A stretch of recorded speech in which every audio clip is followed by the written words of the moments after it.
Hello and welcome to How to Math. Today we'll be going over translations with quadratic functions. So the general equation of a quadratic function is y equals a bracket k bracket x minus d close bracket squared plus c, where a represents a vertical stretch or compression, in which if the a value were a whole number, that would be a vertical stretch. If a were a fraction, that would be a vertical compression, and if a were a negative value, the function would be reflected in the horizontal axis. Now k represents a horizontal stretch compression. However, k is the inverse, meaning that if k value were a whole number, that would be horizontal compression. Now if k value were a fraction, that would be horizontal stretch by a factor of whatever the denominator is. So if the k value were 1 over 4, you would say that the function is horizontally stretched by a factor of 4. Moving on, we have d, which represents the horizontal translation of the whole entire function, and lastly c, which represents a vertical translation of the entire function. Now, in order to fully understand and apply this new knowledge, we'll be going over two examples. So number one is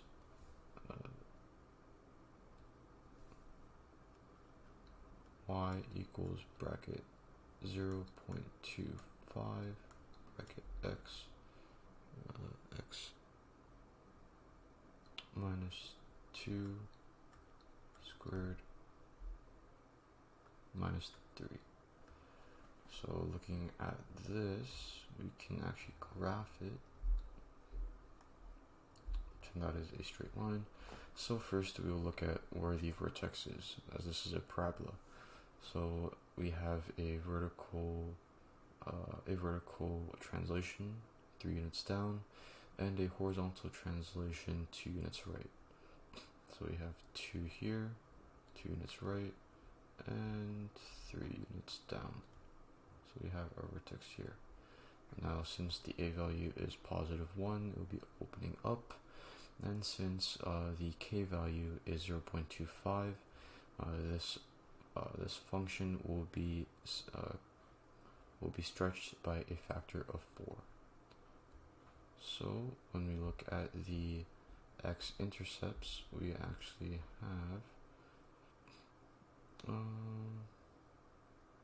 so we have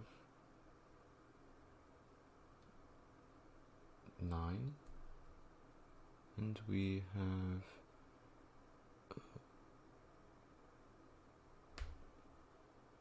-5. So this function would look like this.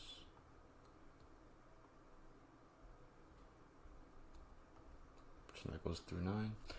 So this is the function. Now we will try another example, which is y equals -1 over 2 bracket x plus 4 squared plus 4 squared plus 1. So when we look at this function, we can tell that, so the a value is -1 over 2. This means that the function is reflected in a horizontal axis, and it is a vertical compression by a factor of 1 over 2. Now when we look at the whole entire function during the translation, this function will be translated 4 units left, because it's a positive sign, and 1 unit up. So it'll look as such. So we have -4 here, and we have 1 here. Now when this is -2, this will actually be -1, because it's by 1/2, right? So originally, if we were here, the coordinate at the y value at -2 would actually be -3, but since it is halved, it'll be, instead of 4 units, it'll be 2 units. So we have 1 here, and it's parabola, so it'll be the same here, -1 at -6. Now when we draw this, as such, pretend that goes through, and as such. So there we have it. That is translations of quadratic functions. I'll see you in the next video.